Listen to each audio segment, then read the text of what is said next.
Golden State Media Concepts bring you Book Review Podcast, a haven for bookworms of all ages and the widest genres, from mystery to memoirs, romance to comedy, fantasy to sci-fi. If you love to read, this is the podcast for you. It's the Golden State Media Concepts Book Review Podcast.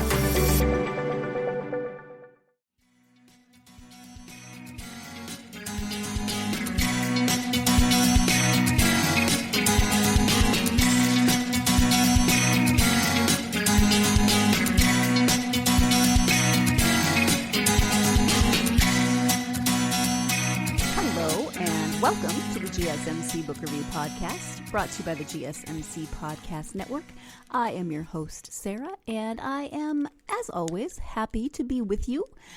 I was just thinking about talking to my nieces on the phone the other day. They live in Montana. Four of my nieces live in Montana. One just moved to Oklahoma. But I was talking to the two younger ones who live in Montana, not in my hometown, and they were talking about books. These two are 10 and 15, and we often talk about books when I talk to them on the phone or when we video chat, whatever we're doing, and these young women have opinions. They always have something to say about the books that they are reading, which is awesome. I love that. I love hearing their take on the books. It's so fun, especially when it's a book or a series of books that I have already read. And my youngest niece, who I was reading, I can't even remember. She was reading something the other day. Anyway, something that I had read, and she had so many questions, and I was trying to remember back to when I had read that series and that book, and it was just a lot of fun. And then I have read books that they have recommended, and so then we've been able to chat about that.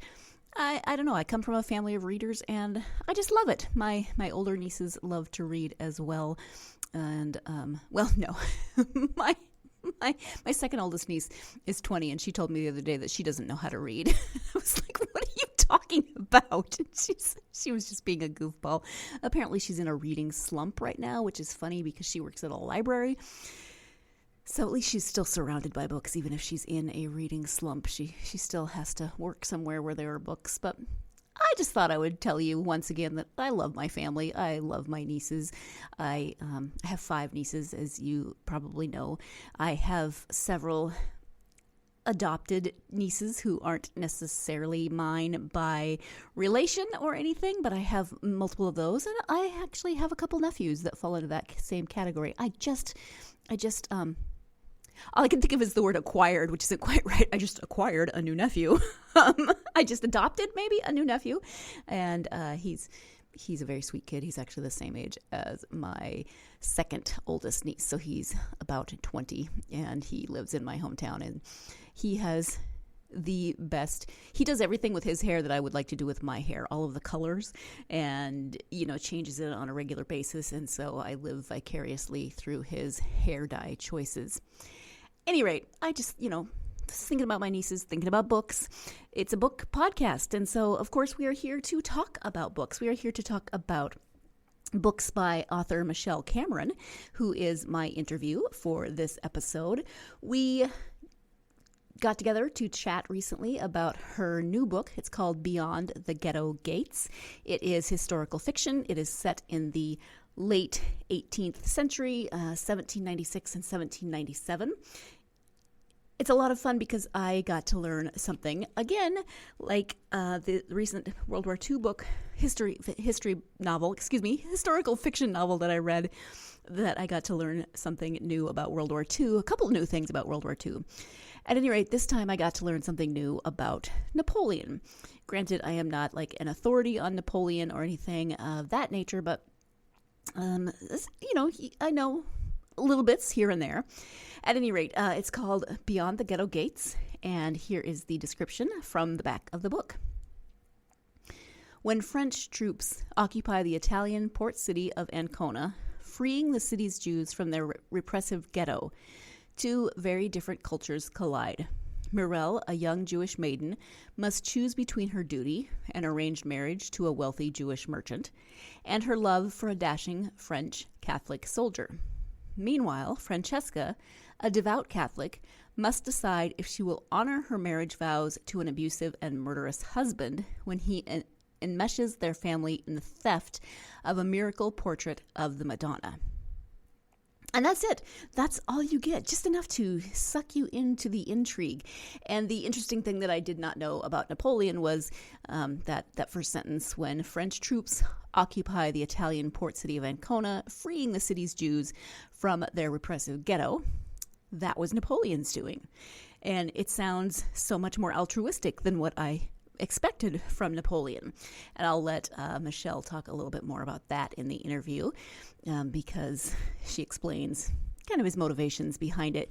But this is historical fiction. It's women's fiction. And it's always fun for me to read, especially, again, if you are a regular listener of the podcast, then you know that I was a history major with a women's studies minor, and so for me, women's history is always what fascinates me most. So to learn about not only women in this time and this place, but a Jewish woman and a Catholic woman, and watching them try to navigate the world that they live in, while doing so as women, but also as a Jewish woman and a Catholic woman, you know, those things come into play when you are learning about, well, those things come into play in any time and place, but it was very interesting for me to read about them in this particular time and place.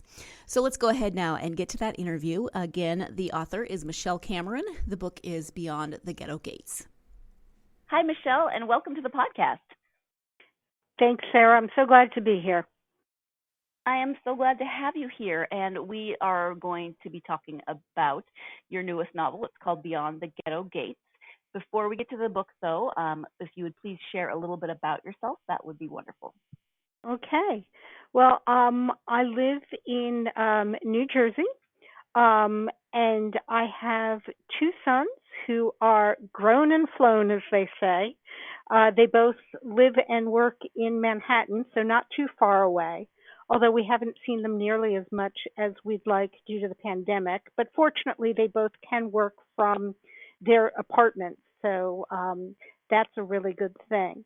I am in addition to being a writer, I'm director of the Writers Circle. We're a generally New Jersey-based organization that teaches creative writing for everyone from second graders on through adults. Obviously, all of our classes now are virtual, so we've actually expanded both our students and our instructors beyond our local area, and that's been very interesting to do. So, you know, that's kind of me in a nutshell. All right. Well, the Writer's Circle does sound very interesting, whether virtual or not, and I can only imagine that teaching second graders as your earliest group of creative writing has got to be a lot of fun and maybe a little bit challenging. It's definitely challenging, and I'm always very grateful it isn't me who's doing it. We have an instructor who is a children's author and has amazing energy, and he just does a phenomenal job with the little ones, and we're just very glad to let him do it. Yes, everyone has their gifts, and that is good. So let's talk about the book. Again, it is called Beyond the Ghetto Gates. Can you give an overview of that story? Absolutely. So it takes place in 1796 and 97 when a 26-year-old General Napoleon Bonaparte is charged to chase the Austrians out of Italy.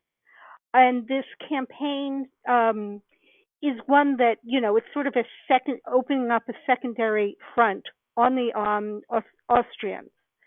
He goes to, at one point during the campaign, he arrives in the city of Ancona, which is a harbor city south of Venice.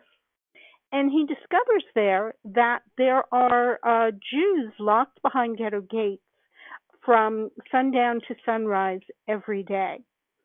And what he does is very dramatically, he dispatches a group of Jewish soldiers to demolish those gates and emancipate the Jews that are locked behind those gates. He does this, he follows this up throughout Italy. And so this is, was basically the premise of the story. But of course, it goes beyond the actual events. I have a Jewish and a Catholic pair of women who are really affected by Napoleon's actions. And, it's basically their story I'm telling. Yeah, and so what was your initial inspiration to tell the story? Well, my previous novel took place during the Middle Ages and was really about the advent of anti-Semitism in medieval Europe. And as such, it was a really difficult novel to write. I mean, it encompassed things like blood libel and the burning of books and the burning of Jews actually locked behind in synagogues. And so I was really looking for that very, very rare thing, a joyous moment in Jewish history. And they're not that easy to find, unfortunately. But I was reading a nonfiction book by an author by the name of Michael Goldfarb called Emancipation, How Freeing the Jews from Their Ghetto Led to Revolution and Renaissance. And he depicted this scene that I just described of Napoleon finding the Jews in Ancona and demolishing the gates. And reading that, I'm like, there is definitely a novel here. And so that was the inspiration for the novel. I can imagine that that this is something about Napoleon that not everybody knows. You have kind of a picture in your head of Napoleon, and this particular act is not one that gets told in his story very often. It's actually not been told in his story almost at all. I didn't know about it before I discovered it. Many of the readers that I've spoken to said, I've never heard this before. And a lot of them wonder, why Napoleon was so sympathetic to the Jews. And then I always say, well, the answer is he really wasn't. He's such an opportunist, and he just saw that he was trying to sort of paint himself as a real hero back in France. And so he saw this as an opportunity to do that. One of the things that happened during the French Revolution is that Jews became citizens for the first time really in millennia in Europe. And so I think he was sort of following that thread and said, well, this is, as I said, this is an opportunity. I can be a really good guy in doing this. But I don't think he has any innate sympathy for the Jews. And later on, when he becomes emperor, he'll be very frustrated because the Jews don't necessarily want to just be absorbed in the French citizenry. So I think that he had his own agenda going on. Now, see, that sounds more like Napoleon. Yes, indeed. That makes sense. See, I told you that she would explain it, and that, there's a reason the way I thought, whoa, Napoleon did that. And then, yeah, it made more sense once we talked about it. So learn something new every day. We are going to go ahead and take our first break of the podcast. And when we come back, more with Michelle Cameron. So stay tuned. You're listening to the GSMC Book Review Podcast, and I'll be right back.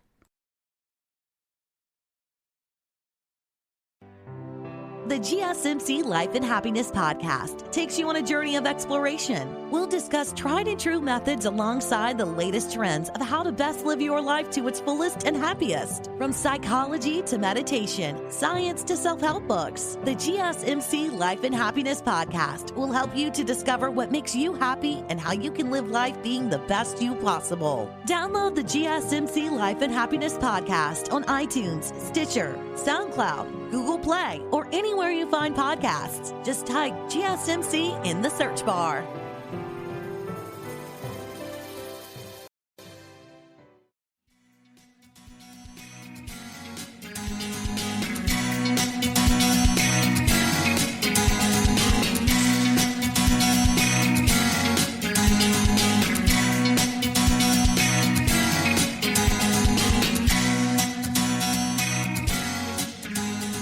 Welcome back to the GSMC Book Review Podcast. I am speaking today with author Michelle Cameron. We are currently talking about her new historical fiction novel, Beyond the Ghetto Gates.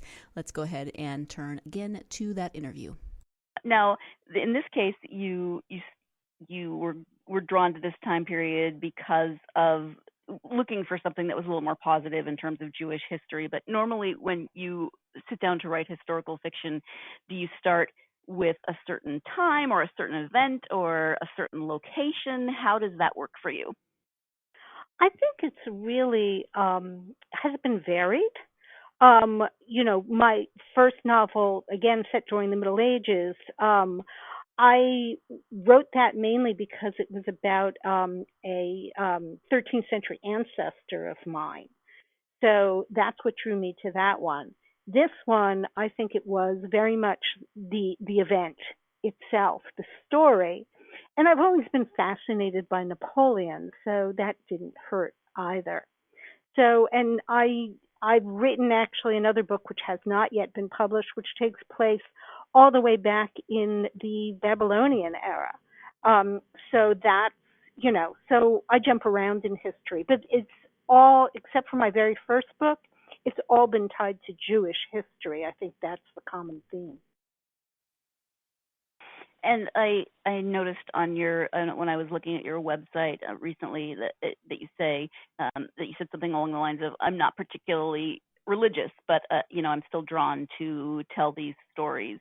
And of course, with Judaism, there is the religious aspect, but there's also the cultural aspect and the historical aspect. So, what do you think has been drawing you to Judaic history? I think a lot of it is because it is my history. It's one of these things where my parents moved me to Israel when I was a teenager. I got a very deep dive into Jewish history because I finished high school in Israel, and that's part of the curriculum. So I think on one hand, I know a lot more than the typical American Jew would know about the history of the Jewish people. But also, I simply feel like this belongs to me in a lot of ways, whether I'm religious or not. And a lot of the themes that I talk about, particularly the theme of assimilation versus safeguarding religious traditions, is a theme that I think a lot of American Jews resonate with.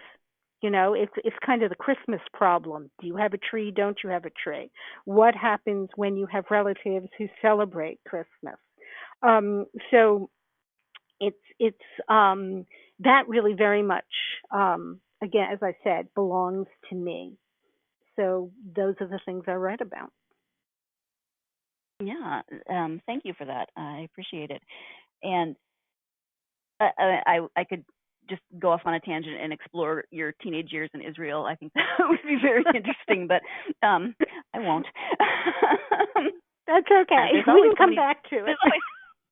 There's always so many stories that I want to be like, oh, let's talk about that for a half an hour. And I'm like, wait, you're recording a podcast. Stop that. So, as you mentioned, there are two female characters in the book, and one is Jewish, one is Catholic. The Jewish woman's name is it Mireya? Morel. Morel. Okay, I wasn't sure how the L's were pronounced. So Morel and Francesca. Can you talk a little bit about each of them and what about them that might resonate with readers? Sure, absolutely.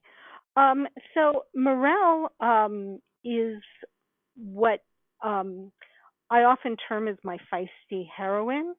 And I have a problem with feisty heroines. She's very proactive. She's faced with a dilemma she wants to work in her father's workshop and contribute to his legacy. He makes ketubot, the singular is ketuba. These are these gorgeous illuminated Jewish marriage certificates.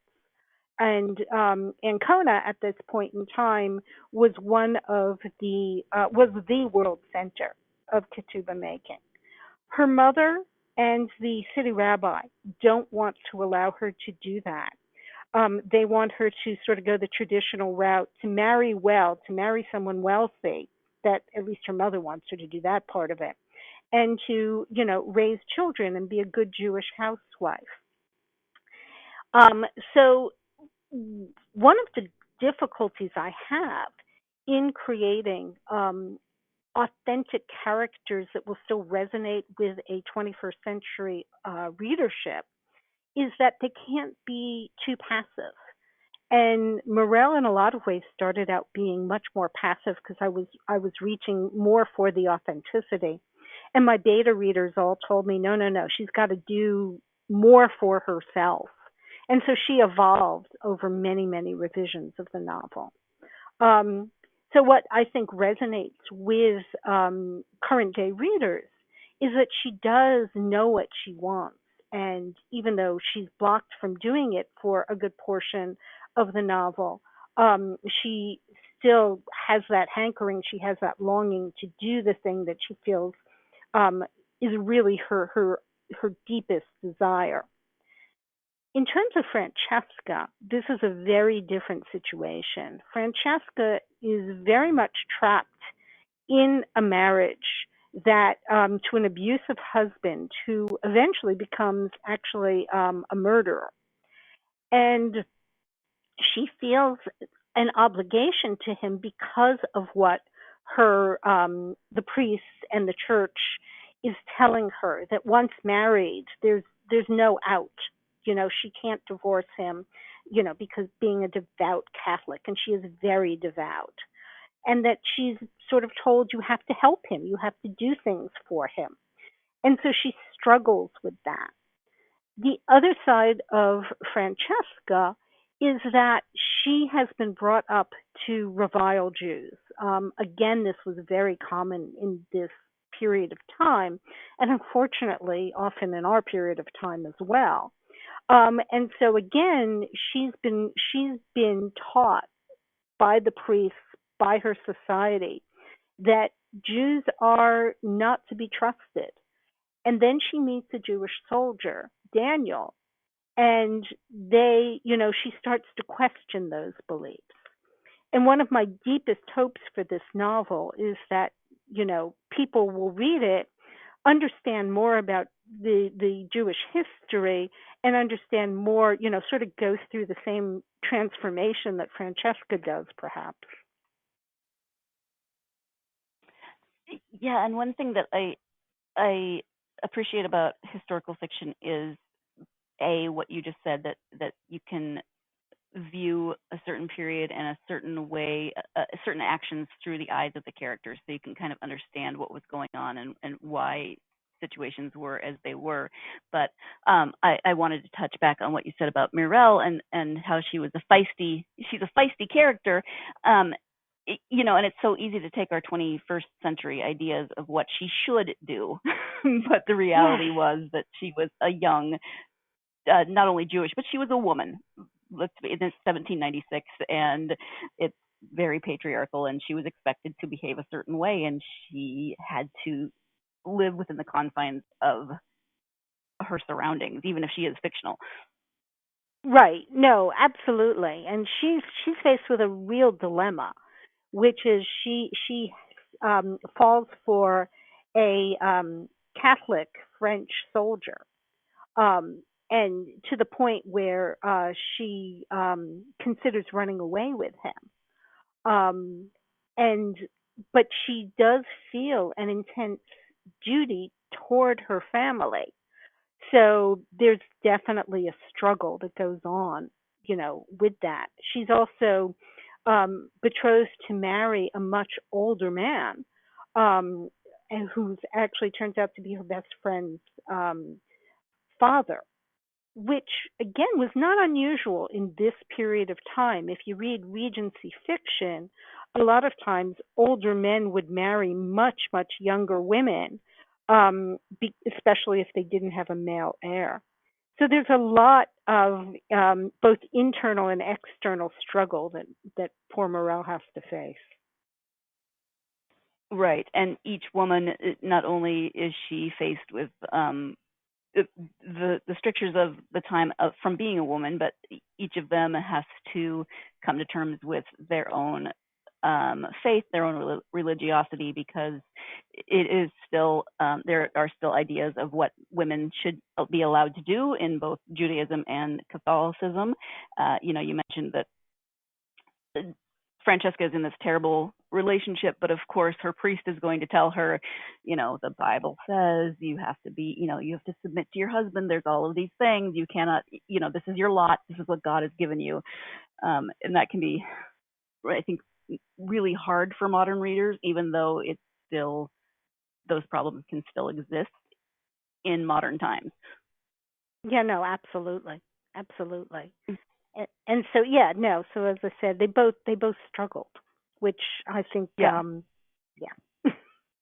All right, now that you've listened to me babble my way through that last question, geez, let's go ahead and take another break so we can all recover from that babble fest.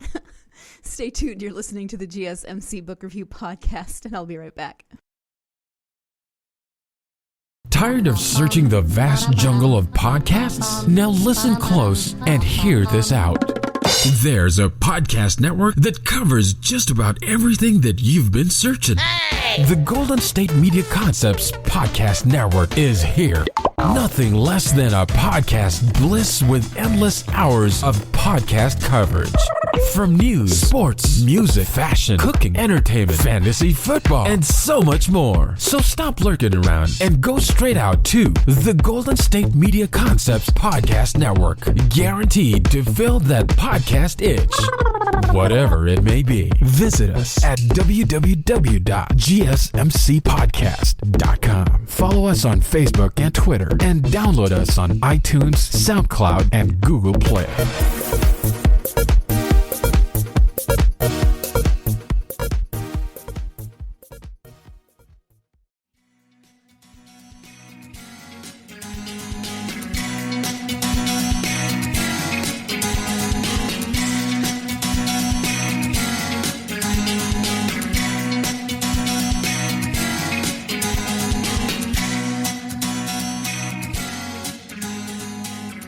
Welcome back to the GSMC Book Review Podcast. Let's go ahead and see if I can get through the rest of the interview babble-free while I am speaking with Michelle. Don't hold your breath. But, it could happen. It could be a miracle. Let's go ahead and see what happens. Yeah, absolutely. How much research did you do for the book? Oh, so much. It's funny because I'm in the midst of researching the sequel, and it's just reminding me how much research goes into every one of the books that the historical fiction that I write. I will, obviously I own a lot of books about the period, about, Napoleon himself, about the dress and the food. I love going to I love going to libraries and getting more books. I also love going to museums. I mean, I'm, again, very fortunate to live outside of New York, where you can go to the Metropolitan Museum, for example, and they have these gorgeous period rooms. And I just wish they'd let me, in there and be able to sit for hours, but they never let me do that. So rude. Yes, I know. It's really terrible. And then, artwork and all of that. So I do a tremendous amount of research, and every once in a while there is a real surprise that crops up, and particularly in this novel, there were two major surprises that contributed greatly to the plot of the book.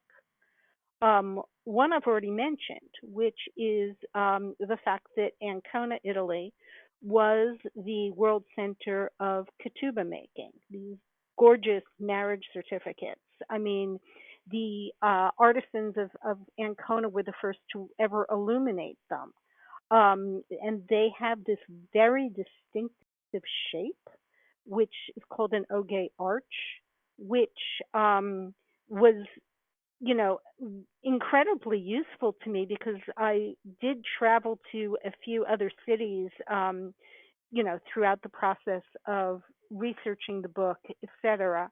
Um, and I would come upon an exhibit of Judaica and see a ketubah hanging on the wall, and 9 times out of 10, it would be a ketubah from Ancona, and I would recognize it because of the shape. But this gave Morel kind of a home for, her personal passion. The second surprise was that in the cathedral, up on one of the three mountains that surround the harbor, there's this gorgeous cathedral there.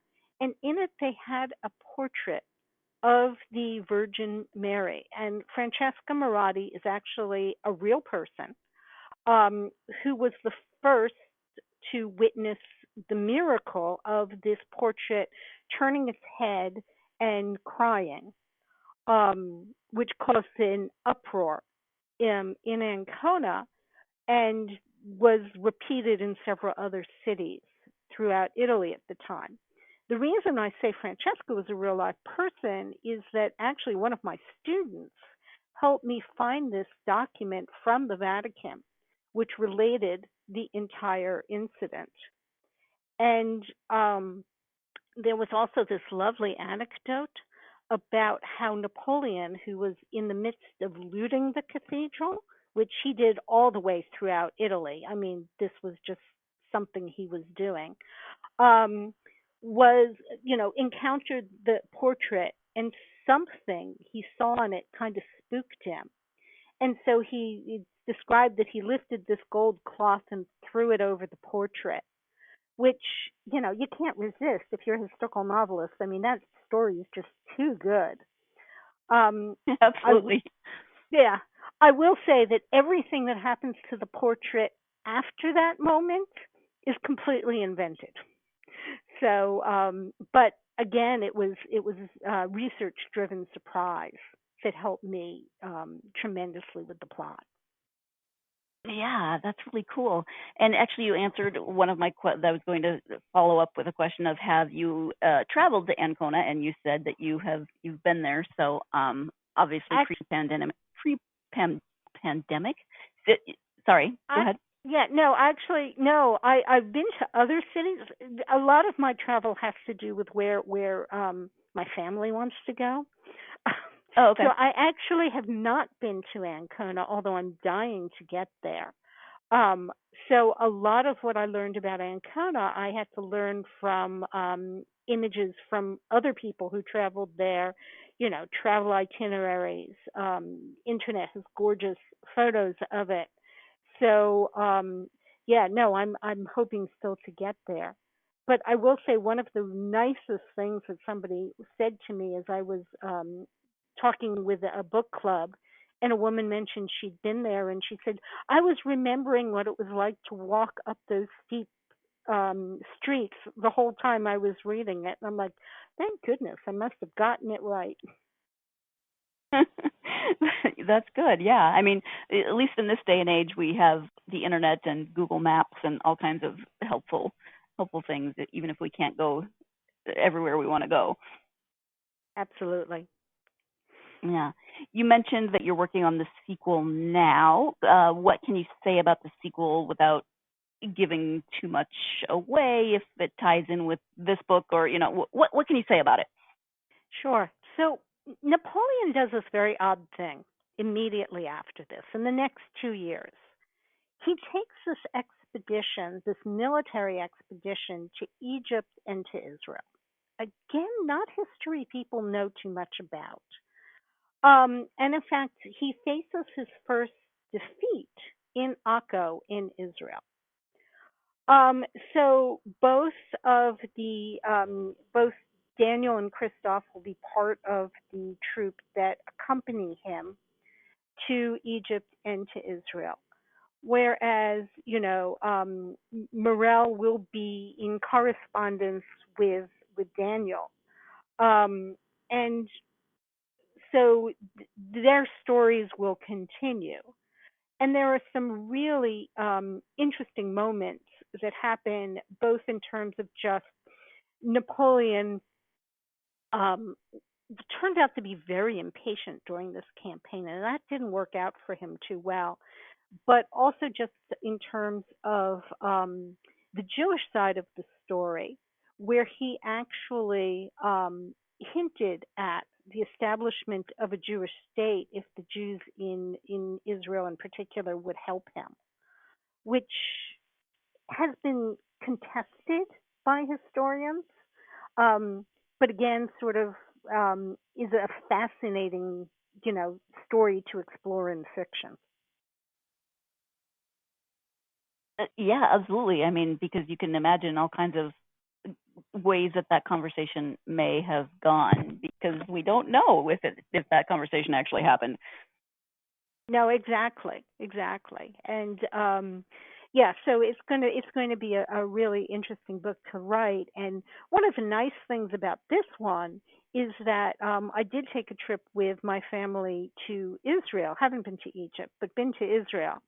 And so I did a little pilgrimage to a number of the places where Napoleon had been, and I know that's going to enrich the book tremendously. Was Napoleon a historical figure that you were interested in before you started researching for these books? To a degree. When I was 14 years old, my sister handed me a book by the name of Desiree by Anna Marie Salenko. And this is actually a novel about the real life, Napoleon's real life first love, who eventually becomes Queen of Sweden. Um, and so, sort of, my fascination with Napoleon started there. I would say it lay dormant for many, many years until, again, I started researching this book. But I acknowledge Desiree, in my author's note. Mm-hmm. Very cool. In terms of writing, when did you start writing, and is it something that you've always wanted to do or something you came to later in life? How did that work for you? So it was definitely something that I've wanted to do, I would say, since the fourth grade. When I remember writing and illustrating this odd little futuristic story, very Jetson-esque. And I did actually write three three novels before getting to my first book, which is a verse novel about William Shakespeare in the Globe Theater. And I'm very, very grateful that none of those three books ever got published because they were very much practice books. But with the third one, which was based on, it was a young adult novel about Shakespeare in the Globe Theater. Um, I was I thought that was one was going to go, and when it didn't, I kind of gave up on writing for a while. And I was brought back to it by my youngest son, who himself is a gifted writer, and he's actually the Alex who the book is dedicated to. Because from a very young age, he just would sit down and write. I mean, he's such a born writer. Um, and so I kind of looked at him and I said, well, I can write for the joy of it. I don't have to write for publication. And so I started actually at that point writing poetry because with a young family, poetry is so much easier to write and complete something rather than a whole long novel. And that's sort of what got me back into writing.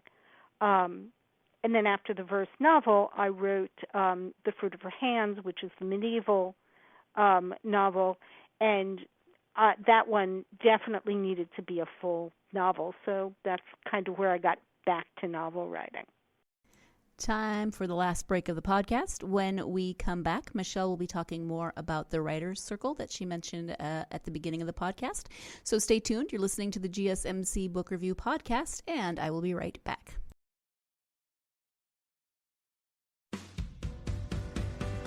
The Golden State Media Concepts Travel Podcast, the show that gives you advice on everything travel. We explore places you've always wanted to go, as well as giving tips for traveling in those places. We'll give you advice on the best sites for travel tips, information, and discounts. Join us as we travel the world, explore cultures, and meet new people. The Golden State Media Concepts Travel Podcast has got you covered. Download the GSMC Travel Podcast on iTunes, Stitcher, SoundCloud, Google Play, or anywhere you find podcasts. Just type GSMC in the search bar.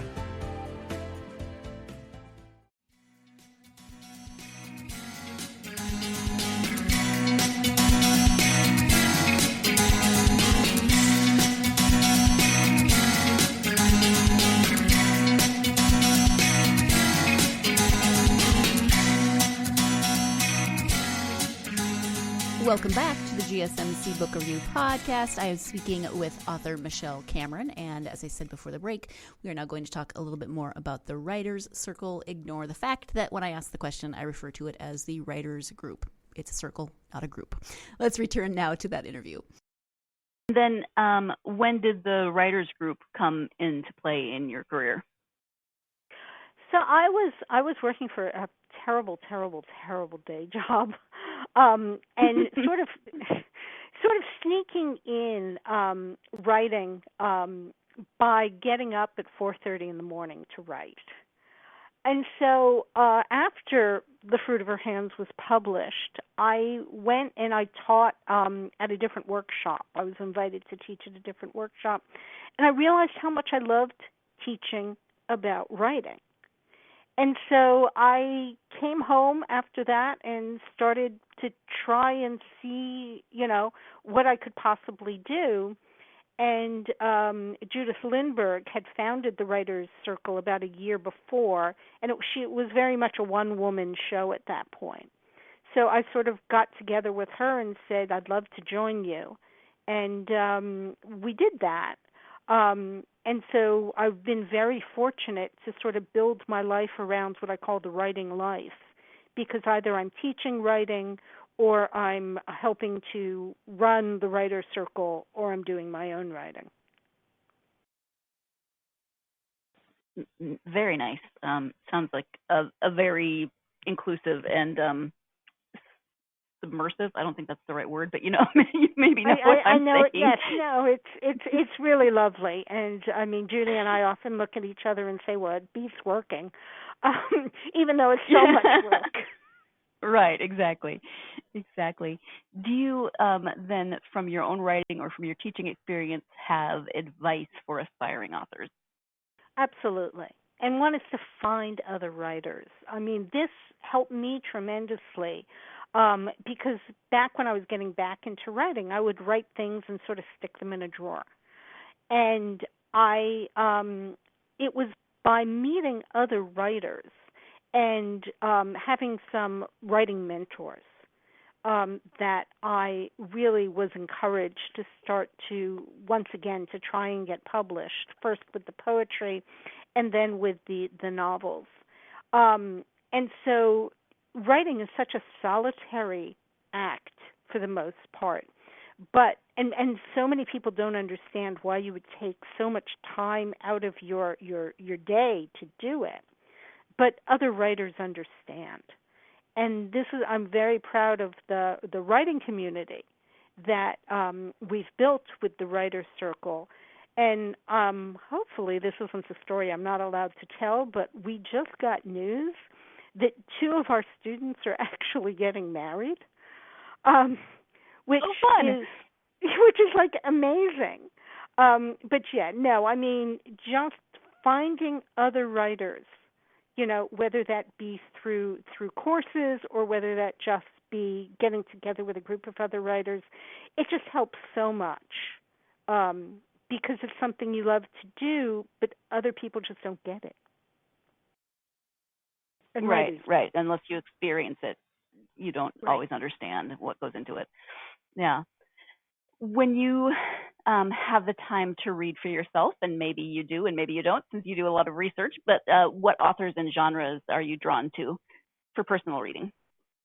I can't fall asleep at night unless I read fiction. I just can't. So I'm constantly reading. I'm a very eclectic reader, but naturally, the thing I gravitate towards most is historical fiction. So I will read, as much as that as I can get my hands on.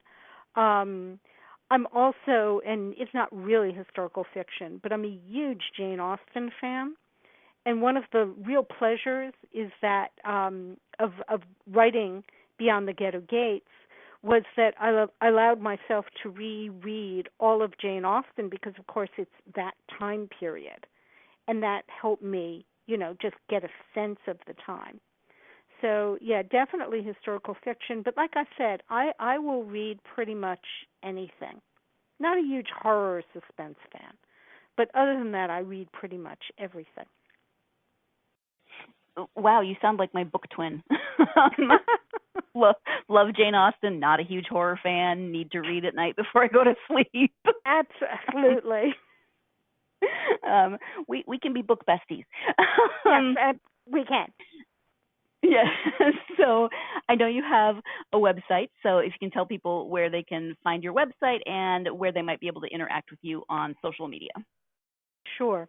So my website is michelle-cameron.com. I have a Twitter account, but I will say I don't go on Twitter as much as a lot of other writers, but I am at mcameron, MCAMERON _writer.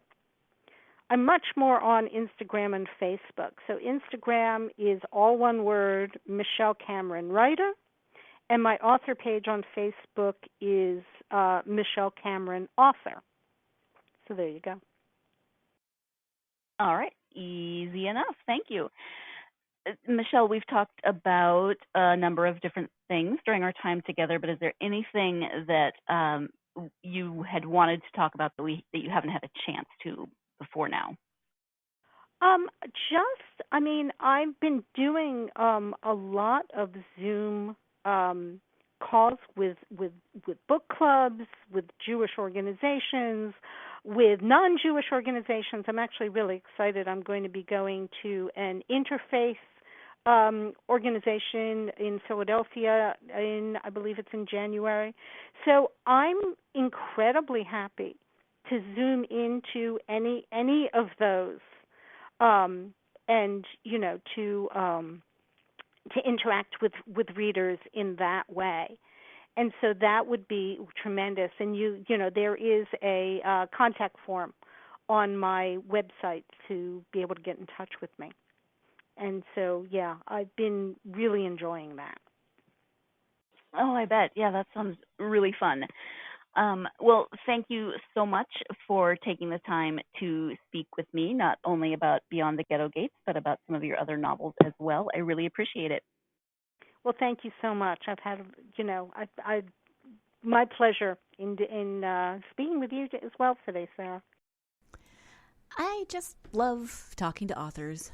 I know, I say it a lot, but it's true. And when something is true, you should say it. I love talking to authors and chatting with them about, I know I ask them all about what they read and how they write and all those things, but I genuinely find that stuff fascinating. I seriously have more books on my TBR list than will ever get read, but I still like to know what other people are reading. I'm just nosy that way.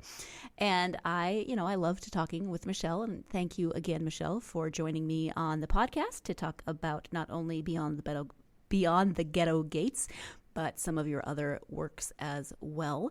Again, I really enjoyed that this is historical fiction. I enjoyed that it is women's fiction, that I learned something new about Napoleon, learned a little bit more about the Napoleonic era. I actually realized that I don't know a lot about Napoleon, just kind of the stuff that you learn in your world history class in college when you're a history major or when you're just taking a world history class.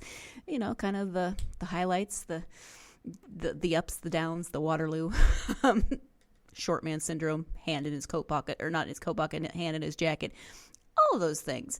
And so it was kind of fun to learn a little bit more about a character, or not a character, a historical figure that you do hear about a lot, but maybe not in the detail that makes up a complex human being who did a lot more in his or her life than we learn about in our 100 level world history classes necessarily.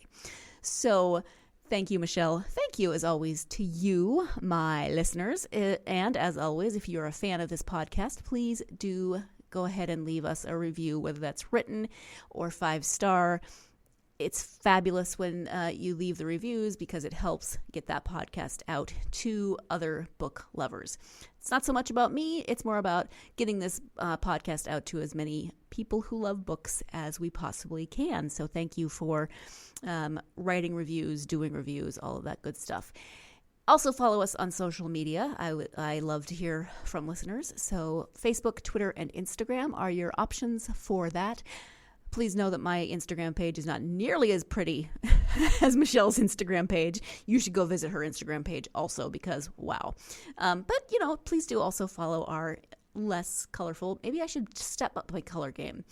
I'll do that. I will try to step up my color game on our Instagram account and make it a little more vibrant. How's that sound? If you'll come follow me.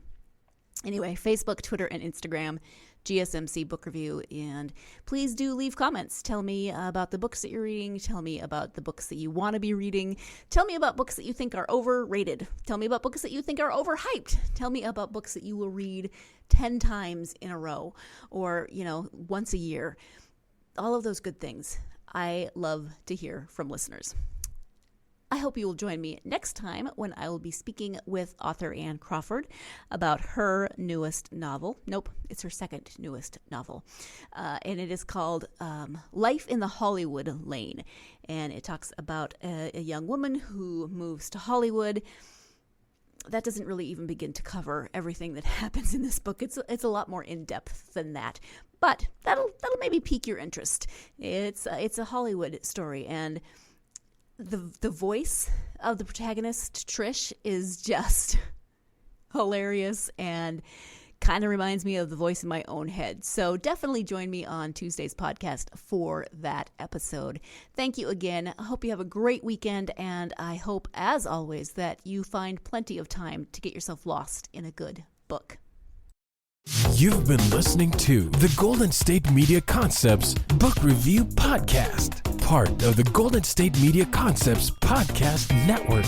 You can find this show and others like it at www.gsmcpodcast.com. Download our podcast on iTunes, Stitcher, SoundCloud, and Google Play. Just type in GSMC to find all the shows from the Golden State Media Concepts Podcast Network, from movies to music, from sports to entertainment, and even weird news. You can also follow us on Twitter and on Facebook.